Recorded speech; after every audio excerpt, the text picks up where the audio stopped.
Joint press conference करें, क्योंकि दोबारा बार बार ज्वाइंट प्रेस कॉन्फ्रेंस में कठिन हो जाती है। नेता आएंगे वो तो करते रहेंगे। तो आज का मकसद था हमारी प्रेस कॉन्फ्रेंस, ताकि हम चुनाव प्रोसेस को तीनों पार्टियों के जो दूसरे हमारे घटक हैं सब मिलकर के सुचारू रूप से चला सके। और यहाँ से चाहे मैं प्रत्याशी तो पार्टी की तरफ से हूँ, कांग्रेस की तरफ से, लेकिन मैं कैंडिडेट हूँ इंडिया गठबंधन का, कांग्रेस पार्टी का नहीं, सबका साझा हूँ, ताकि सब जो हमारे गठबंधन के साथी हैं जो कहीं भी है वो फिर हम सब हमारी मदद।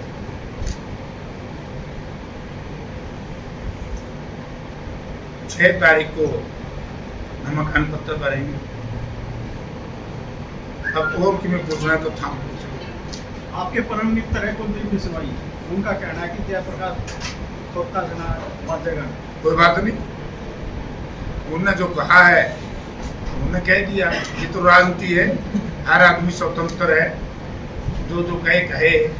लेकिन जयप्रकाश तो ये कहता है कि पहली बार मैंने चुनाव 1989 में लड़े, उस वक्त भी मेरे खिलाफ तो बहुत सी बातें लोगों ने चलाने का प्रयास किया था, लेकिन हिसार पार्लियामेंट क्षेत्र की जनता ने मुझे बड़े भारी बहुमत से जितवा करके देश की लोकसभा में भेजा था। तो राजनीति में आरोप प्रत्यारोप लगते रहते, तो चुनाव है, हर साथी की मर्जी है को कुछ करो। इंडिया गठबंधन तो आज एक मिनट है, लेकिन और दावेदार भी कई वो गठबंधन कौन कौन नहीं है, कई दावेदार नाम लो। नाम एक तो आपके सामने दिल्ली भरने का कहते जब भरेंगे, जब बात करी नहीं पहला अब क्या बहुत चल रहा है, नाम बताओ कौन है, नाम तो बताना नहीं, मैंने ऊपर ही मिला नाम डिस्ट्रिक्ट वो कह रहे यहाँ से मेरी टिकट कटी, आपने मेरा डिस्ट्रिक्ट वाले आए हो, मैंने मेरा किसी अंकल बोलो काम मैं तो बोल रहा हूँ ले मैं तारा बैन मिटा। चौधरी वीरेंद्र सिंह से मेरी बात होगी। चौधरी वीरेंद्र सिंह ने अपने साथियों को कह दिया है, विजेंद्र सिंह ने अपने साथियों को कह दिया, तो ज्वाइंट एक परिवार है, वो हमारी खूब मदद करे। और बोलो और किसी का कुआना हो, लेकिन हम बीजेपी वाले की तरह नहीं है कि जुतिया में खीर बंडा है। मैं मान जू मनोहर लाल जी अनिल बीज का जलसा करा के दिखा, यहाँ पर जो उम्मीदवार हैं वो बुलवा के दिखाते, और आज हमारे सब साथी इकट्ठे हैं। देखिए राजनीति में कौन चुनाव जीतता है, पार्टी कोई माड़ी नहीं, पार्टी का नाम कोई बुरा नहीं, लेकिन पार्टी अपना उम्मीदवार, अपना कैंडिडेट जो बना करके भेजती है, क्या जनता ने उसका कैंडिडेचर को स्वीकार किया? अगर कोई पार्टी का उम्मीदवार का उम्मीदवारी जनता स्वीकार कर ले तो वो चुनाव जीतता है। हिसार पार्लियामेंट क्षेत्र की तो फोटो आपके सामने आ गई। मुकाबला तो हमारा छोटा मोटा बीजेपी के साथ है, बाकी तो जो दल है वो तो उनके जो अंग्रेजी में हेल्पिंग वर्क, उनके सहयोगी यहाँ वोट काटू के नाम से जाने जाते हैं।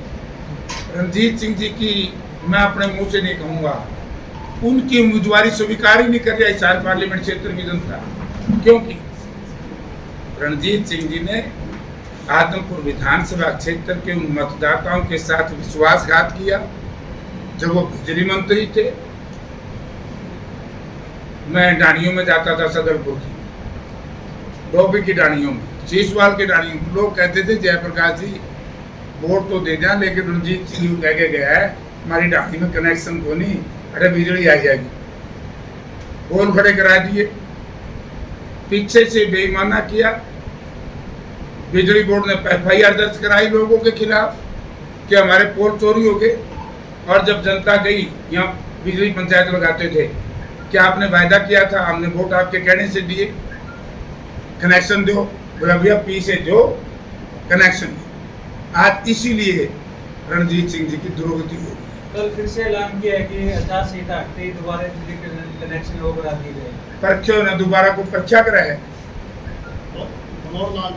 दोबारा क्या के लाने किया होगा? आचार संहिता हटते ही देश में इंडिया गठबंधन की सरकार बनेगी, और ये सरकार बिना कहें, सरकार है हरियाणा में, असेंबली में है कोई सरकार? यानी कि रणजीत, इनकी इतनी हैसियत नहीं है। रणजीत सिंह आज भी इंडिपेंडेंट एमएलए। हम अनैतिक काम नहीं करते। थोड़ी सी नैतिकता होती तो पहले रणजीत सिंह ने विधायक से इस्तीफा देना चाहिए था, उसके बाद चुनाव लड़ना चाहिए। नौलाल जी ने कहा है, ये तो पूरे कहती हूँ, ये तो मैं और रंजीत दोनों ये दोनों नहीं बनते। मैं कहूँ 1989 में जब मुझे जनता दल की टिकट मिली, आप में से कई लोग मैं देख रहा हूँ पुराना को, ये कहते थे भाई जेपी जीतता है नहीं, क्योंकि मैं युवा लोक दल का अध्यक्ष था, युवा जनता दल हरियाणा। जेपी बच्चा है और कांग्रेस का उम्मीदवार मजबूत था, इनको दो रहा। 84 में प्रकाश चौटाला को उन्होंने हरा था, लेकिन कभी उम्मीदवार नहीं जीतता। वोटर जितवाते हैं, पार्टी जीतती है, पार्टी के कार्यकर्ता जीतते हैं। जयप्रकाश जीते नहीं। दूसरा उदाहरण, रात को 3 बजे फैसला हुआ पार्टी का, बालू को टिकट मिली थी। सब लोग निगोदे बालू करते ले आए, बालू की ले आए, उठा साहब बालू को जिता दिया नहीं।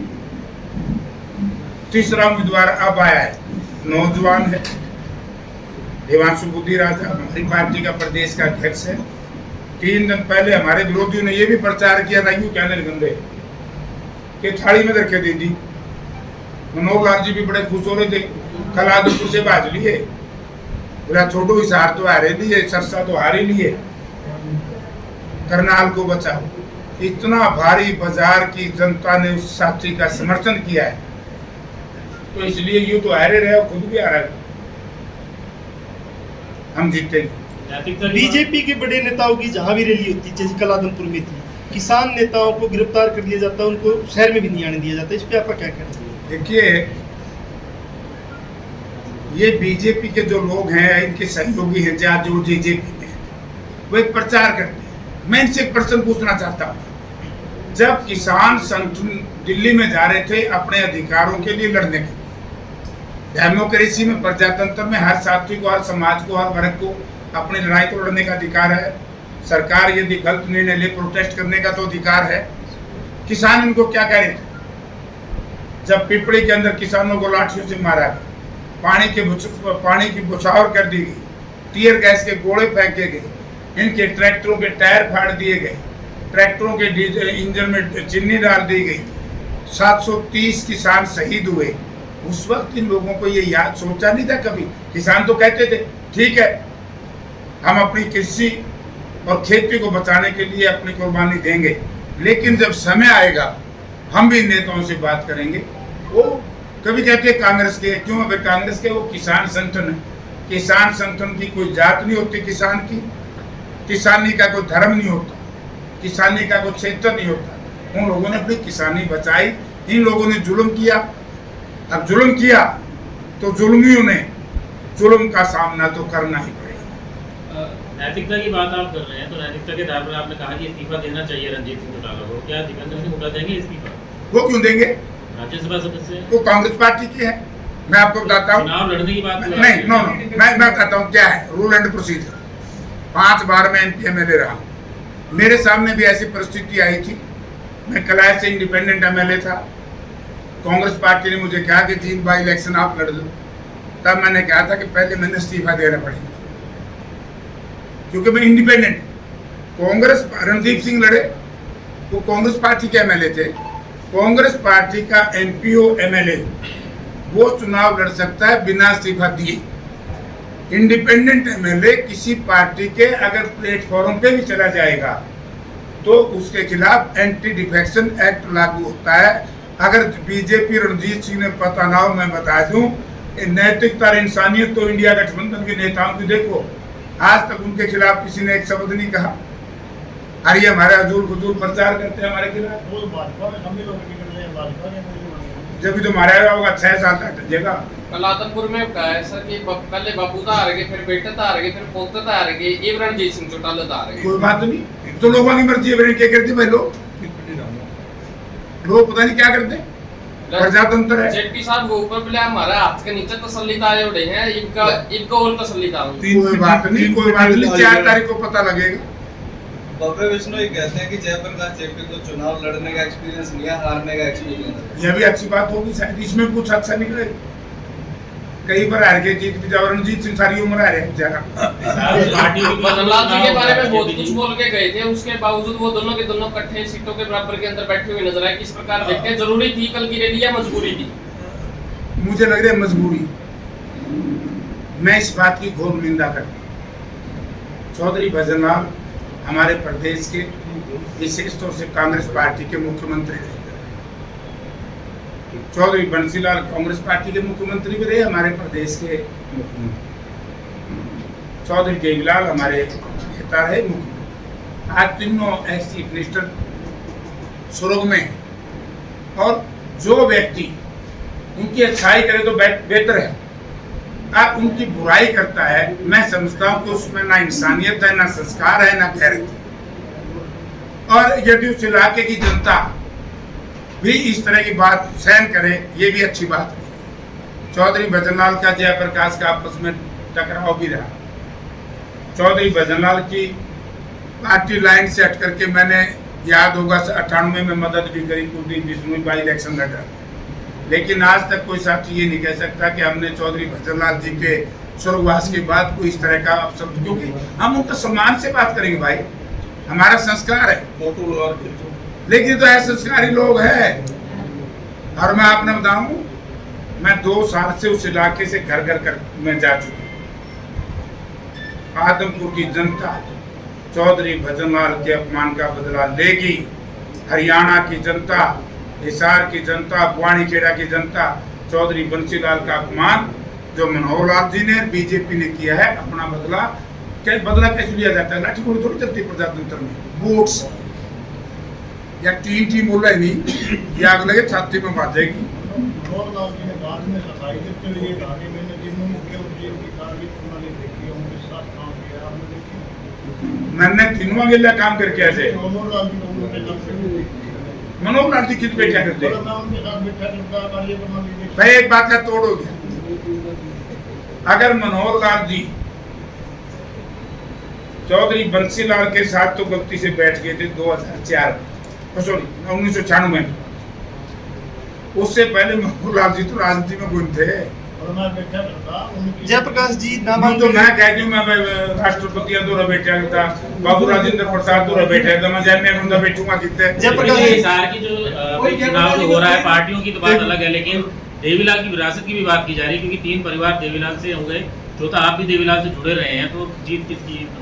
देखो, अगर सही बात देखो ना, चौधरी देवीलाल की जो विरासत थी वो थे हम लोग, जिन्होंने एक कार्यकर्ता के रूप में हमने काम करके इलाहाबाद के अंदर विश्वनाथ प्रताप सिंह जी को चुनाव जितवा करके और देश में सत्ता परिवर्तन करने में देश की सभी उस वक्त की विपक्षी पार्टियों ने मेहनत की।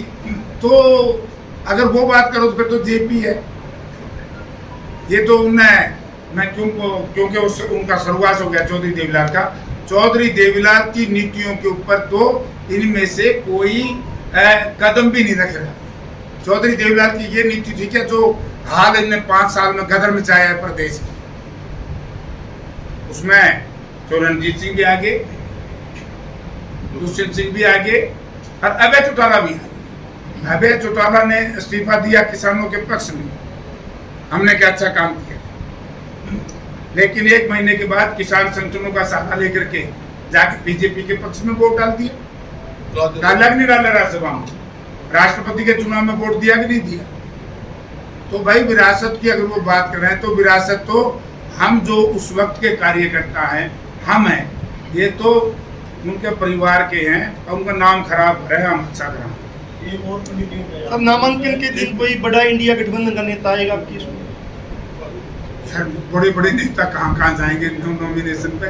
नॉमिनेशन पे तो प्रदेश सत्र के नेता थे, उसमें चौधरी भूपेंद्र सिंह हुड्डा आ जाएंगे, उदय भान जी आ जाएंगे, सीपीएम सीपीआई आप पार्टी के हम सब साथियों को बुलाएंगे, लोकल ही होते हैं। बिश्नोई के समर्थक कह रहे थे कि ईवीएम के बारे में पूछ लेना जेपी साहब से, कभी बाद में हारने के बाद में कहो बिलाजी रोड कर दी मेरे के लिए तो ईवीएम चलो अब तो बताओ कौन के गवाह है, उसकी बात ना करिए। मैं तो तीर्थ रिक्वेस्ट करूँ, वोट मेरा दे दिए और मेरा वोट सक्सेस है। हुड्डा साहब कंपेनिंग के लिए आएंगे, हुड्डा साहब या और बड़े नेता कांग्रेस के में आपकी कंपेनिंग के लिए आएंगे, कब आएंगे?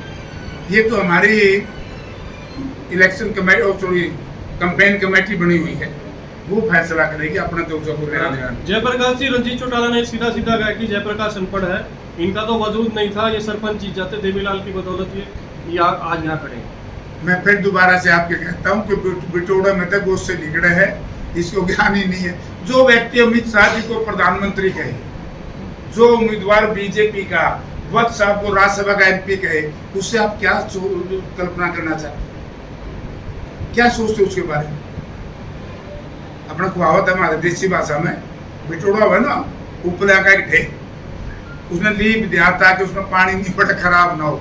जब उसको पाड़ेंगे तो उसमें बिटोड़े उपले निकलेंगे, गुस्से निकलेंगे, जो पूछोगे वही कहेंगे। जयप्रकाश तो अनपढ़ है, क्या अनपढ़ होकर के राजनीति करना पाप है? ये रणजीत सिंह से पूछना। जयप्रकाश तो अनपढ़ था, मेरे माँ बाबू भी खेती के रेट और भाग करते, मैं तो 5 बार एमपी एमएलए बना दिया जनता ने। वो तो बहुत बड़ा विद्वान है, बाय डिफॉल्ट जीत गया। दूसरी बार एक बार चौधरी देवलाल के नाम से जीत गया, ईब के चौधरी भूपेंद्र सिंह हुड्डा के नाम से जीत गया। 7 बार आ रहा, उसके लिए वही के है।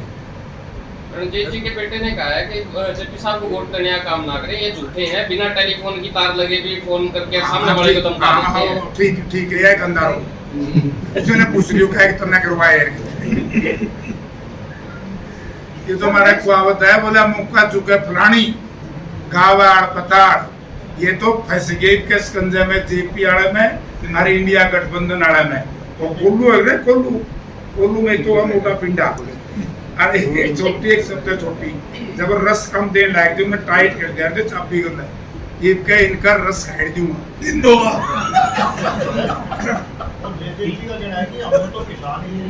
यार उसकी के बात करो बाबा उनको लोग स्वीकार ही नहीं करे। उनको भी ऐसे टाइट करके किया गया है। भाई देखो वो मेरा पारिवारिक संबंध उस परिवार से आज भी है और कल भी, तो उनकी बात परिवार की बात है, वो जाने। जयप्रकाश जी शुरू में कितना बात आपने नाम लिया जाने से, ये तो के मेरा गए हैं कि नहीं गए हैं, तब सारी बात की पूछो। जयप्रकाश जी बुद्धि राजा का नाम लिया आपने शुरुआत में, बुद्धि राजा का नाम यंग डायनामिक लड़का बताया जा रहा है। यस, मगर सीधा बात आ रही है, नील विज कह रहा है गिद्दड़ खड़ा कर दिया शेर के आगे। देखिए अहंकार का हमेशा ही सिर झुकता है। भारतीय जनता पार्टी ने जो अहंकार की बात की है, नरेंद्र मोदी जी ने जो अहंकार की बात की है, आज नरेंद्र मोदी जी की हालत ये है कि सिर छुपाने को जगह नहीं है। कहां से शुरू किया था इलेक्शन कैंपेन? मंदिर के नाम से। लोगों ने स्वीकार नहीं किया कि हम नहीं मानेंगे, ये हमारी आस्था का प्रतीक है। राम कण कण में बसता है, राम सबका है। लोगों ने नहीं माना। धारा 370 की बात कही, वो लोगों ने स्वीकार नहीं की। आज नरेंद्र मोदी जी के ऊपर तो विश्वास ही नहीं, उसमें अनिल विज भी गिरना है। अरे अनिल विज ने, मैं आपको कहता हूँ, देखो हमारा गादड़ है, थाना शेर है, एक होता लक्कड़ बग्गा गादड़ का पूंछ पकड़ और शेर की पूंछ पकड़ के मारा है वो भीड़ जंगल में। मैंने जंगल में सफारी बहुत ज्यादा करी है। तो आज इस शेर की, नकली शेर की अगर राजनीतिक मौत होगी तो हमारे से नौजवान से होगी। आदमपुर में 2200 कुर्सियां लगी हुई थी सर, किस प्रकार देखते हैं? 2200 थी भाई। एक गिनवा रखी है, एक गिनवा रखी है, तो चोरा वो तो टेंडर आपने ले रखा होगा, वो उसका पड़ोसियां तो आगी हो, क्या कहोगे? 2200 कुर्सियां लगी। चलो पड़ोसियां तो भी आएगी, वहाँ जगह बताए जो कितनी है, 500 गज का प्लाट है। सर बार वहाँ पे जैसे चुनाव के दौरान ये होता है कि जयप्रकाश जेपी नकली नोट बांट गए थे, जो गाड़ियाँ किराए पर लेकर आए थे उन लोगों को लेकर, इस तरह की बातें आती है। ये क्या मामला क्या है? ये लिया और रणजीत और कड़ैसी में उनकी सरकार है, मेरे खिलाफ मुकदमा चलाना चाहिए। सरकार उनकी है, अगर उनकी सरकार में भी मैंने गलत काम कर दिया तो नैतिकता के आधार पर सरकार ने इस्तीफा दे देना चाहिए। मैसेज मेरा ये है, आज देश की जनता महंगाई से, बेरोजगारी से, कानून व्यवस्था से बड़ी परेशान। मोदी जी ने 3 गारंटी ली थी, तीनों गारंटी फेल हो गई और मैं एक और बड़ी बात कह दी तो बोले कुछ कहना नहीं आंदा। मनोहर लाल जी तो बिल्ली का बागे छिक्का टूट गया मेरे भाई। 2004 में कभी मनोहर लाल जी आ जाए, मैं उससे बात नहीं कभी जिंदगी में करता। अगर मैं बात कह दूंगा बहुत महंगी पड़ जाएगी। मनोहर लाल जी से पूछना भारतीय जनता पार्टी का छोटी लेटर जयप्रकाश के घर कौन ले आता है। आगे मेरी भाषा समझ में तो मैं इतना पूछ लेना। मैं कभी राजनीति में अच्छी बातें नहीं करता, बट अगर अच्छी बात करेंगे तो फिर मैं जवाब बहुत अच्छे से देना। हर सारे की कुंडली का हिसाब रखो, ठीक है कि नहीं। तो मैं एक बात कहूँ, मोदी जी ने अगर हर घर में 15 लाख रुपए दिए खाता धारक को, तो मैं आपके माध्यम से हिसार पार्लियामेंट क्षेत्र के मतदाताओं से कहना चाहूंगा, जिसके खाते में 15 लाख रुपए आए बीजेपी को वोट देना। उन पर कोई दिया बात। अगर किसान की आय दोगुनी हुई है, बीजेपी को वोट देना। अगर हर साल 2 करोड़ लोगों को बेरोजगार नौजवानों को रोजगार दिया है, बीजेपी को वोट देना। अगर तीनों ये गारंटी मोदी जी ने पूरी नहीं की, तो मैं हिसार पार्लियामेंट क्षेत्र के हर मतदाता से हाथ जोड़ करके निवेदन करता हूं, इन धोखेबाजों से, इन दगाबाजों से, इन देश को तोड़ने वाले लोगों से, देश को धर्म और जात पर बांटने वाले लोगों से सावधान रहें। इंडिया गठबंधन को एक एक वोट दे, ताकि इन संविधान को तोड़ने वालों से, संविधान को बदलने वालों से, प्रजातंत्र में को खत्म करने वालों से निजात मिल सके। आपका बहुत बहुत धन्यवाद।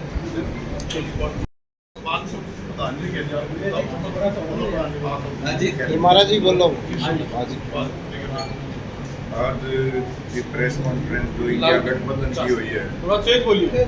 इसमें जो इंडिया गठबंधन में जो सारे घटक दल हैं वो बैठे प्रेस कॉन्फ्रेंस कर रहे हैं, और इसमें हमारा बिल्कुल पूरी तरह से 9 जो कांग्रेस के कैंडिडेट हैं, एक आम आदमी पार्टी का सुशील गुप्ता जी कुरुक्षेत्र से कैंडिडेट है। हम सब मिलके एक दूसरे का समर्थन करके ईमानदारी से चुनाव लड़ेंगे, और आम आदमी पार्टी के साथ 10 की 10 सीटें इंडिया गठबंधन के आएगी। मनोहर लाल खट्टर जी कह के गए हैं कि 500 साल पुराना मुद्दा राम मंदिर का बीजेपी ने लागू करवाया है। 370 जो है वो बीजेपी ने तोड़ने का काम किया है जी, तो वोट जो है वो बीजेपी को जाना चाहिए। बीजेपी को आप किस हिसाब से दोगे? किसान उनसे परेशान, कर्मचारी उनसे परेशान, महिला उनसे परेशान, मजदूर उनसे परेशान। पूरे देश में इस प्रकार की तानाशाही चला के सही मायने में बीजेपी ने तो वोट मांगने का जनता से हक और अधिकार छीन लिया। सिर्फ ये जात पात और धर्म की राजनीति करके और देश को गड्ढे में लेके जाना चाहते हैं। जनता अब 10 साल का राज देख के पूरी तरह से समझ चुकी है, और इंडिया गठबंधन की 10 की 10 सीटों के ऊपर जीत होगी। हर प्रकार के लोग आज हर तरह से बीजेपी सरकार से दुखी है, उसकी तानाशाही से दुखी है। 2 मुख्यमंत्री, जो 3 बार के सिटिंग मुख्यमंत्री अरविंद केजरीवाल जी, जिसने शिक्षा का, स्वास्थ्य का, बिजली का, पानी का, मूलभूत सुविधाओं को लेके इतना अच्छा दिल्ली और पंजाब में काम किया, और 3 बार के सिटिंग मुख्यमंत्री को तानाशाही के चलते उनको जेल में भर दिया है, उसका बदला वोट से पूरे देश की जनता लेगी। और चोट मार के क्या कहोगे 370 राम मंदिर के ऊपर वोट मांग रहे? तो काम तो हमारा है, उनका नाम ही नहीं है। वो तो इधर भी लोग हैं, काम हमारा है, हमारा रहेगा।